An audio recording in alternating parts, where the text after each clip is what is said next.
ವೀಕ್ಷಕರೇ ನೋಡ್ತಾ ಇದ್ದೀರಾ ದಸರಾ ಹಬ್ಬ ಎಷ್ಟೆಲ್ಲ ಮೈಸೂರಲ್ಲಿ ಮನರಂಜನೆನ ಕೊಡ್ತಾ ಇದೆ, ಯಾವ ರೀತಿಯಾಗಿ ಸಜ್ಜಾಗ್ತಾ ಇದೆ ಅಂತ. ಇದೀಗ ದಸರಾ ಅಂಬಾರಿ ಒಂದ್ ಕಡೆ ಆದ್ರೆ 93.5 ರೆಡ್ ಎಫ್ ಎಂ ಅವರ ರೆಡ್ ಅಂಬಾರಿ ಮತ್ತೊಂದು ಡಬಲ್ ಖುಷಿಯನ್ನ ಕೊಡೋದಕ್ಕೆ ಸಜ್ಜಾಗ್ತಾ ಇದೆ. ಇದನ್ನ ಈ ಕಾರ್ಯಕ್ರಮನ ಇನಾಗ್ರೇಷನ್ ಮಾಡೋದಕ್ಕೆ ಸ್ಯಾಂಡಲ್ವುಡ್ ಬ್ಯೂಟಿ ದೀಪಿಕಾ ದಾಸ್ ಅವರು ಕೂಡ ನಮ್ ಜೊತೆ ಇದ್ದಾರೆ. ಬನ್ನಿ ಅವ್ರನ್ನ ಮಾತನಾಡ್ಸೋಣ.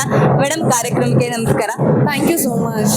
ಹೇಗೆ ಅನ್ನಿಸ್ತಾ ಇದೆ? ರೆಡ್ ಅಂಬಾರಿನ ಇನಾಗ್ರೇಷನ್ ಮಾಡಿದ್ರಿ, ಹೇಗೆ ಅನ್ನಿಸ್ತಾ ಇದೆ? ಫಸ್ಟ್ ಆಫ್ ಆಲ್ ಆಕ್ಚುಲಿ ತುಂಬಾ ಖುಷಿ ಆಗತ್ತೆ, ಬಿಕಾಸ್ ನಾವೆಲ್ಲರೂ ನಾವು ನಮ್ಮ ಅಂಬಾರಿ ಮೇಲೆ ಹೋಗ್ಬೇಕಾದ್ರೆ ಯೂಶಲಿ ಈ ಎಂಟರ್ಟೈನ್ಮೆಂಟ್ ಸಾಂಗ್ಸ್ ಎಲ್ಲ ಕೇಳ್ತೀವಿ. ಎಸ್ಪೆಷಲಿ 93.5 ರೆಡ್ ಎಫ್ ಎಂ ಅವರ ಎಲ್ಲ ಈವೆಂಟ್ಸ್ಗಳನ್ನ ಅಥವಾ ಎಲ್ಲ ಪ್ರೋಗ್ರಾಮ್ಸ್ಗಳನ್ನ ಕೇಳ್ತಾ ಇರ್ತೀವಿ. ಅವರೇ ನಿಮಗೆ ಈಸಿ ಮಾಡ್ಕೊಡೋ ಥರ. ಆಮೇಲೆ ಕೆಲವ್ರಿಗೆ ಕ್ಯೂರಿಯಾಸಿಟಿ ಇರುತ್ತೆ, ಲೈಕ್ ಹೇಗಿರುತ್ತೆ ಸ್ಟುಡಿಯೋ, ಹೇಗೆ ನಡೆಸ್ತಾರೆ ಅನ್ನೋದೆಲ್ಲ. ಸೊ ಅದನ್ನೆಲ್ಲ ಜನರಿಗೆ ಒಂಥರ ಹತ್ತಿರವಾಗಿ ತೋರಿಸೋವಂಥದ್ದು. ಆ್ಯಂಡ್ ಅವರು ತುಂಬ ಎಂಟರ್ಟೈನ್ಮೆಂಟಲ್ಲಿ ತುಂಬಾ ಯಾವಾಗ್ಲೂ their making their best way ಅಂತ ಹೇಳ್ಬೋದು. ಸೊ ಅದೇ ರೀತಿಯಾಗಿ ಇವತ್ತು ಐ ಕಾಂಟ್ ಬಿಲೀವ್ ಆ್ಯಕ್ಚುಲಿ 12 ವರ್ಷ ಆಯ್ತಾ ನಾನೆಲ್ಲೋ first year second year event ಅನ್ನೋ ಥರ ಫೀಲಿಂಗ್ ಆಯಿತು. ಬಟ್ ಅದೇ ಜೋಶಲ್ಲಿ, ಅದೇ ಖುಷಿಯಲ್ಲಿ, ಅದೇ ಎಂತೂಸಿಯಾಸಮ್ ಇಂದ 12 ವರ್ಷದಿಂದ ಸತತವಾಗಿ ಈ ಥರ ಮಾಡ್ತಿದ್ದಾರೆ. So I wish them very good luck. ಇದೇ ರೀತಿಯಿಂದ ಸಕ್ಸಸ್ಫುಲ್ ಆಗಿರುವಂತಹ ರೆಡ್ ಅಂಬಾರಿನ ಯಾವಾಗಲೂ ಕರ್ಕೊಂಡು ಬರ್ತಾನೆ ಇರಿ. ದಸರಾ ಹಬ್ಬನ ಇನ್ನೂ ಚೆನ್ನಾಗಿ ಮನೋರಂಜನೆ ಸಿಗೋ ಥರ ಮಾಡಿ ಅಂತ ನಾನು ಅವ್ರಿಗೆ ಕೇಳ್ಕೊಳ್ತೀನಿ actually. And also thanks for inviting us. ಇವತ್ತು ನಮಗೆ ಇನಾಗ್ರೇಟ್ ಮಾಡೋದಕ್ಕೆ ಆ್ಯಕ್ಚುಲಿ ಅವಕಾಶ ಸಿಕ್ತು. ಆ್ಯಂಡ್ ಆಲ್ಸೋ ಒಂದು ಹೊಸ ಥರನ ನಾವು ಮೈಸೂರು ದಸರಾ ಇವೆಂಟ್ ಟೈಮಲ್ಲಿ ನೋಡಿದ್ದು ನಿಜವಾನೇ ತುಂಬಾ ಖುಷಿ ಆಯಿತು. ಏನ್ ಹೇಳ್ತೀರಾ? ಈಗ ರೆಡ್ ಅಂಬಾರಿ ಇನಾಗ್ರೇಷನ್ ಆಗಿದೆ ನಮ್ಮ ವೀಕ್ಷಕರಿಗೆ ಮತ್ತೆ ಮೈಸೂರು ದಸರಾ ನೋಡಕ್ ಬರೋದರಿಗೆ. ಯಾಕಂತ ಹೇಳಿದ್ರೆ ಅಕ್ಟೋಬರ್ 3ರಿಂದ 11ನೇ ತಾರೀಕು ತನಕ ನಡೀತಾ ಇದೆ ರೆಡ್ ಅಂಬಾರಿ. ಹೇಗೆ ಯುಟಿಲೈಸ್ ಮಾಡ್ಕೋಬೇಕು, ಇದ್ರ ಬಗ್ಗೆ ನೀವೇನ್ ಹೇಳ್ತೀರಿ? ಖಂಡಿತವಾಗ್ಲೂ ನಾನು ಮೈಸೂರು ದಸರಾನ ಈ ಟೈಮಲ್ಲಿ ಅಂತೂ ಯಾವತ್ತೂ ನೋಡಿಲ್ಲ.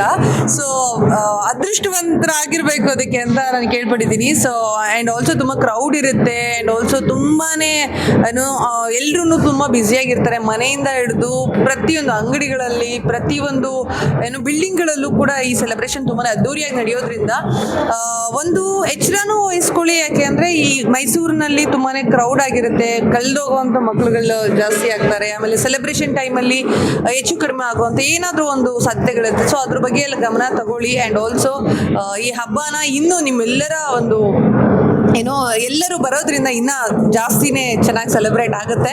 ಇಂಡಿಯಾ ಅಂದರೆ ಇಡೀ ದೇಶನೇ ತಿರುಗಿ ನೋಡುವಂಥ ಈ ಹಬ್ಬ, ಮೈಸೂರನ್ನ ತಿರುಗಿ ನೋಡುವಂಥ ಈ ಒಂದು ಸ್ಪೆಷಲ್ ಹಬ್ಬನ ನಾವೆಲ್ಲರೂ ಕೂಡ ಸೇರಿ ಇನ್ನೂ ಅದ್ದೂರಿಯಾಗಿ ಆಚರಿಸೋಣ ಅಂತ ಹೇಳೋದಕ್ಕೆ ಇಷ್ಟಪಡ್ತೀನಿ.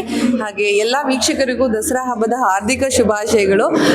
ಇದು ನನಗೆ ತುಂಬಾ ಇಷ್ಟವಾದ ಹಬ್ಬ. ಯಾಕೆಂದರೆ ಚಾಮುಂಡೇಶ್ವರಿ ತಾಯಿನ ನಾನು ನಿಜವಾಗ್ಲೂ ಆರಾಧಿಸ್ತೀನಿ. ಸೊ ತಾಯಿ ಆರಾಧನೆಯ ಮುಖಾಂತರ ತಾಯಿಯ ಒಂದು ಸೆಲೆಬ್ರೇಷನಲ್ಲಿ ನಿಜವಾಗ್ಲೂ ನಾವೆಲ್ಲರೂ ಪಾಲ್ಗೊಳ್ಳೋದು ಇಟ್ಸ್ ಸಮಥಿಂಗ್ ಸ್ಪೆಷಲ್ ಅಂತ ನಾನು ಹೇಳೋದಕ್ಕೆ ಇಷ್ಟಪಡ್ತೀನಿ. So she will definitely take care, ನಮ್ಮೆಲ್ಲರೂ ಖಂಡಿತವಾಗ್ಲೂ ಕಾಪಾಡ್ತಾಳೆ. ಸೊ ನಾವೆಲ್ಲರೂ ಕೂಡ ಈ ಸಂಭ್ರಮನ ತುಂಬ ಎಚ್ಚರದಿಂದ ಆಚರಿಸಿ ಈ ಹಬ್ಬನ ಈ ವರ್ಷದ ಹಬ್ಬನ ತುಂಬ ಸಕ್ಸಸ್ಫುಲ್ ಆಗಿ ಮಾಡೋಣ ಅಂತ ಕೇಳ್ಕೊಳ್ತೀನಿ ಅಷ್ಟೇ.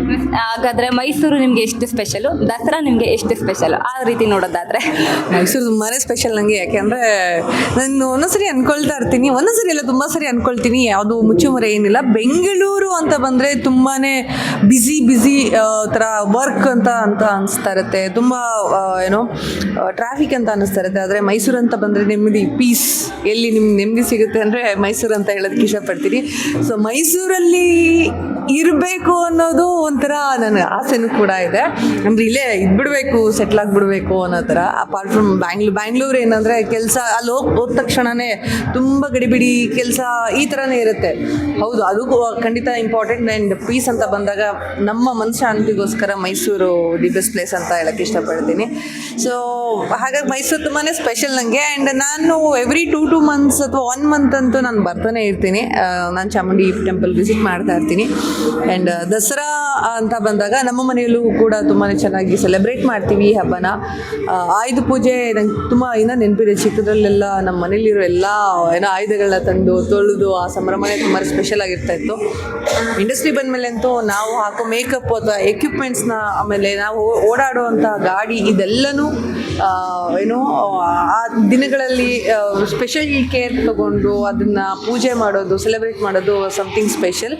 ಸೊ ಈ ಆಚರಣೆಗಳು, ವಿಚಾರಣೆಗಳು ಖಂಡಿತವಾಗ್ಲೂ ಯಾವತ್ತೂ ನಿಲ್ಲಬಾರ್ದು.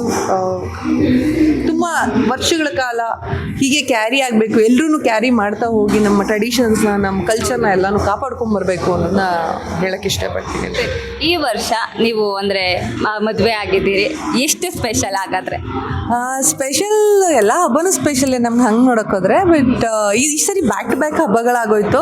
ಸೊ ಹಾಗಾಗಿ ಒಂಥರ ಈ ವರ್ಷನೇ ಐ ಥಿಂಕ್ ನನ್ಗೆ ಗೊತ್ತಿರೋಂಗೆ ನಾನು ತುಂಬಾ ಎಲ್ಲ ಹಬ್ಬಗಳಲ್ಲೂ ಇನ್ವಾಲ್ವ್ ಆಗಿರೋದು ಆ್ಯಂಡ್ ಎಲ್ಲ ಒಂದು ಪ್ರತೀತಿಗಳನ್ನ ತಿಳ್ಕೊಂಡಿರೋದು ಅಂದರೆ ಈ ವರ್ಷನೇ ಅಂತ ಅನಿಸುತ್ತೆ. ಒಂದು ಅರ್ಧ ನಮಗೆ ಗೊತ್ತಿರೋದಾದರೆ ಇನ್ನೂ ಒಂದು ಅರ್ಧ ಅವ್ರ ಕಡೆ ಗೊತ್ತಿರೋದು, ಇದೆಲ್ಲ ಒಂದು ಮಿಕ್ಸ್ ಆಗಿ ಒಂಥರ ಹೊಸತನ ಜಾಸ್ತಿ ಇದೆ. ಖಂಡಿತ ಮದುವೆ, ಹೊಸ ವರ್ಷ, ಹೊಸ ಸೆಲೆಬ್ರೇಷನ್, ಹೊಸ ರೀತಿಯ ಸೆಲೆಬ್ರೇಷನ್ ಖಂಡಿತ ಡಿಫ್ರೆಂಟ್ ಆಗಿದೆ, ತುಂಬ ಡಿಫ್ರೆಂಟ್ ಆಗಿದೆ. ಈಗ ನಿಮ್ಮ ಅಭಿಮಾನಿಗಳಿಗೆ ಸಿನಿಮಾ ಕಮ್ಬ್ಯಾಕ್ ಮಾಡ್ತಾ ಇದ್ದೀರಾ ಅಂತ ಕೇಳ್ಪಟ್ವಿ, ಅಭಿಮಾನಿಗಳಿಗೆ ಏನು ಹೇಳ್ತೀರಿ? ಅಭಿಮಾನಿಗಳಿಗೆ ಏನು ಹೇಳಕ್ಕೆ ಇಷ್ಟಪಡ್ತೀನಿ ಅಂದರೆ ಕೇಳ್ಕೊಳ್ತೀನಿ, ಖಂಡಿತವಾಗ್ಲೂ ನಮ್ಮ ಸಿನಿಮಾ ಹ್ಯಾಶ್ಟ್ಯಾಗ್ ಪಾರು ಪಾರ್ವತಿ ಇನ್ನೇನು ಕೆಲವೇ ದಿನಗಳಲ್ಲಿ ನಿಮ್ಮ ಮುಂದೆ ಬರುತ್ತೆ. ಸೊ ಇದು ನಾವು ಸತತವಾಗಿ ನಾವು ಎಲ್ಲ ಕಡೆನೂ ನಮ್ಮ ಸಿನಿಮಾ ಬಗ್ಗೆ ನಾವು ಯಾಕೆ ಜಾಸ್ತಿ ಹೇಳೋದಕ್ಕೆ ಹೋಗ್ತಾ ಇದ್ದೀವಿ ಅಂತಂದರೆ, ಇದು ಒಂದು ಎಲ್ರಿಗೂ ಕನೆಕ್ಟ್ ಆಗುವಂಥ ಸಿನಿಮಾ ಆ್ಯಂಡ್ ಆಲ್ಸೋ ಒಂದು ಹೊಸ ರೀತಿಯಲ್ಲಿ ಮಾಡಿರುವಂಥ cinema, journey based cinema. So ಇಡೀ ದೇಶನ ಸುತ್ತಿ ಒಂದು ಒಳ್ಳೆ ಸಿನಿಮಾನ ನಾವು ನಿಮ್ಮ ಎಲ್ರಿಗೂ ಕೊಡೋದಕ್ಕೆ ಅಂತ ನಾವು ಸಿದ್ಧತೆಯನ್ನು ಮಾಡ್ತಾ ಇದ್ದೀವಿ ಕೂಡ. ಸೊ ನಮಗೆ ಸಿಕ್ಕಿರೋಂಥ ಈ ದಸರಾ ಆಪರ್ಚುನಿಟಿಯಲ್ಲೂ ಕೂಡ ನಾವು ಎಲ್ರಿಗೂ ಹೇಳಕ್ಕೆ ಇಷ್ಟಪಡ್ತಾ ಇರೋದು, ಜೀವನದಲ್ಲಿ ಬರೀ ದುಡ್ಡು ಅಥವಾ ಇನ್ನೊಂದು ಲಕ್ಸುರಿ ಇಷ್ಟು ಮಾತ್ರ ಅಲ್ಲ, ನಮಗೂ ನಮ್ಮ ಲೈಫಲ್ಲೂ ಏನೋ ಒಂದು ಬೇಕು, ನಮ್ಮ ಲೈಫಲ್ಲಿ ಏನೋ ಒಂದು ನಾವು ಕಳ್ಕೊಂಡಿರೋವಂಥ ನಮ್ಮ ತನನೂ ಬೇಕು ಅಂತ ಅಂದರೆ ಈ ಕೆಲಸಗಳ ಮಧ್ಯೆ, ಈ ಕೆಲವೊಂದು ಬ್ಯುಸಿ ಇದ್ರ ಮಧ್ಯೆ ನಿಮಗೂ ಟೈಮ್ ಮಾಡ್ಕೋಬೇಕು ಅನ್ನೋ ಒಂದಷ್ಟು ಎಲಿಮೆಂಟ್ಸ್ಗಳಿದೆ. ಆ್ಯಂಡ್ ಆಲ್ಸೋ ಸಿನಿಮಾನ ನಿಮ್ಗೆ ನೋಡೋದೇ ಖಂಡಿತವಾಗ್ಲೂ ಗೊತ್ತಾಗುತ್ತೆ. ಸೊ ಈ ಥರದ್ದೆಲ್ಲ ಒಂದು ವಿಚಾರಗಳನ್ನ ಹೇಳಕೊಟ್ಟಿದ್ದೀವಿ. ಹಾಗಾಗಿ ನಮ್ಮ ಇಡೀ ಸಿನಿಮಾ ತಂಡ ತುಂಬಾ ಎಫರ್ಟ್ ಹಾಕಿ ಮಾಡಿರುವಂಥ, ಒಂದು 2 ವರ್ಷದಿಂದ ತುಂಬಾ ಕಷ್ಟಪಟ್ಟು ಮಾಡಿರುವಂಥ ಸಿನಿಮಾ, ಒಂದು ಒಳ್ಳೆ ಸಿನಿಮಾ. ಸೊ ಈ ಸಿನಿಮಾನ ನೀವೆಲ್ಲರೂ ಸಪೋರ್ಟ್ ಮಾಡಿ ಆ್ಯಂಡ್ ಆಲ್ಸೋ ಆದಷ್ಟು ಬೇಗ ತೆರೆ ಮುಂದೆ ಬರುತ್ತೆ, ನೀವೆಲ್ಲರೂ ನೋಡಿ ನಮ್ಮೆಲ್ರಿಗೂ ಆಶೀರ್ವಾದ ಮಾಡಿ ಅಂತ ಕೇಳ್ಕೊಳ್ತೀವಿ. ಈಗ ನೀವು ದೀಪಿಕಾ ದಾಸ್ ಅನ್ನೋದಕ್ಕಿಂತ ಹೆಚ್ಚಾಗಿ ಅಮೃತ ಅಂದರೆ ನಾಗಿಣಿ ಸೀರಿಯಲಿಂದ ಜಾಸ್ತಿ ಫೇಮಸ್ ಆಗಿ ನಿಮ್ದೊಂದು ಐಕಾನಿಕ್ ಸ್ಟೈಲ್ ಇದೆ, ಅದು ನಮ್ಮ ವೀಕ್ಷಕರಿಗೆ ಆ್ಯಕ್ಚುಲಿ ಜನ ನಾಗಿಣಿ ಅಂತ ಮಾಡ್ಕೊಳ್ತಾ ಇದ್ದಾರೆ ಅನ್ಸುತ್ತೆ, ಮಿಸ್ ಮಾಡ್ಕೊಳ್ತಿದ್ದಾರೆ. ಬಟ್ ನಾನು ಮಿಸ್ ಮಾಡ್ಕೊಳ್ತಾ ಇದ್ದೀನಿ ನಿಜ ಹೇಳಬೇಕು ಅಂದರೆ. ಎಲ್ಲೇ ಹೋದ್ರೂ ನಾಗಿಣಿ, ಅಮೃತ ಅಂತ ಕರೆದಾಗ ಎಲ್ಲೋ ಒಂದು ಕಡೆ ಸಬ್ಕಾನ್ಷಿಯಸ್ಲಿ ನಾನು ಅದೇ ಆಗ್ಬಿಟ್ಟಿದ್ದೀನಿ ಅನ್ಸುತ್ತೆ. ತಿರುಗಿ ನೋಡ್ತೀನಿ ನಾನೇನು, ಯಾರಾದ್ರೂ ನಾಗಿಣಿ ಅಂದ ತಕ್ಷಣವೇ ಇದು ನನಗೆಲ್ಲ ಅನ್ನೋದು ಯಾವತ್ತೂ ಅನಿಸೇ ಇಲ್ಲ. ತುಂಬ ಆಯಿತು, ಒಂದು 4-5 ವರ್ಷಗಳಾಗಿರ್ಬೋದು, ಆದರೂ ಯಾವುದೇ ರೀತಿ ಚೇಂಜಸ್ ಇಲ್ಲ. ಐ ಫೀಲ್ಸ್ ಇನ್ನೂ ಇದರಲ್ಲಿ ಇದ್ದೀನಿ ಅನ್ನೋ ಥರನೇ ಇರುತ್ತೆ.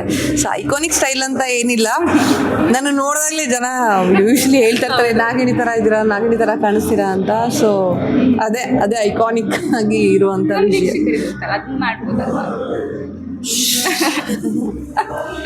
ಈಗ ಸ್ವೀಟ್ ಹಾವಾಗ್ಬಿಟ್ಟಿದ್ದೀನಿ.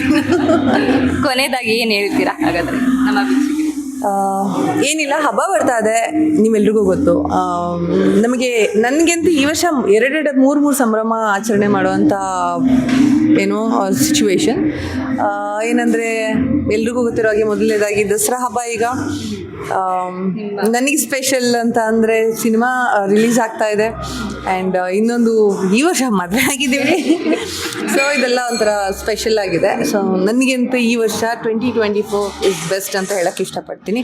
ಸೊ ನಿಮ್ಮೆಲ್ರಿಗೂ ಕೂಡ ಈ ಹಬ್ಬ ತುಂಬಾ ಪ್ರಾಸ್ಪರ್ ಆಗಲಿ, ನೀವು ಅಂದ್ಕೊಂಡಿದ್ದೆಲ್ಲ ಆಗಲಿ. ಜೊತೆಗೆ ಈ ವರ್ಷದ ಆಚರಣೆನ ತುಂಬ ಚೆನ್ನಾಗಿ ಮಾಡಿ ನೀವೆಲ್ಲರೂ ನೀವೇನೇನು ಅಂದ್ಕೊಳ್ತೀರಾ ಎಲ್ಲ ಆಗಲಿ ಅಂತ ಹೇಳ್ಬಿಟ್ಟು ನಿಜವಾಗ್ಲೂ ನಾನು ಪ್ರೇ ಮಾಡ್ತೀನಿ. ಹಾಗೆ ನಾನು ಮರ್ತೋದೆ, ನೀವು ಬಿಗ್ ಬಾಸಲ್ಲಿ ಕೂಡ ತುಂಬ ಖ್ಯಾತಿನ ಪಡೆದಿದ್ರಿ. ಈ ವರ್ಷ ಬಿಗ್ ಬಾಸ್ ಕೂಡ ಆರಂಭ ಆಗ್ತಿದೆ, ಅವ್ರಿಗೆ ಒಂದು ಮಾತು.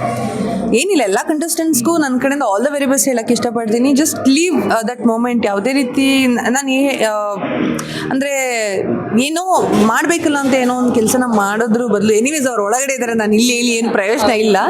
ಬಟ್ ಸ್ಟಿಲ್ ನಾನು ಏನು ಎಕ್ಸ್ಪೆಕ್ಟ್ ಮಾಡ್ತೀನಿ ಅಂದರೆ ಅವ್ರ ಕಡೆಯಿಂದ ರಿಯಾಲಿಟಿನ ಎಕ್ಸ್ಪೆಕ್ಟ್ ಮಾಡ್ತೀನಿ. ಹೌದು, ಎಂಟರ್ಟೈನ್ಮೆಂಟ್ ಇಂಪಾರ್ಟೆಂಟ್, ಹೌದು, ಹಾಗಂತ ಎಲ್ಲನೂ ಇರುತ್ತೆ ಅಲ್ಲಿ, ಮಿಕ್ಸ್ಚರ್ ಆಫ್ ಎಲಿಮೆಂಟ್ ಎಲ್ಲನೂ ಖಂಡಿತವಾಗ್ಲೂ ಇದೇ ಇರುತ್ತೆ. ಹಾಗಂತ ಗೇಮ್ ಥರ ಇರಬೇಕು, ಗೇಮ್ ಬೇರೆ ಥರ ಆಗಬಾರ್ದು ಅನ್ನೋದನ್ನ ನಾನು ಎಕ್ಸ್ಪೆಕ್ಟ್ ಮಾಡ್ತೀನಿ.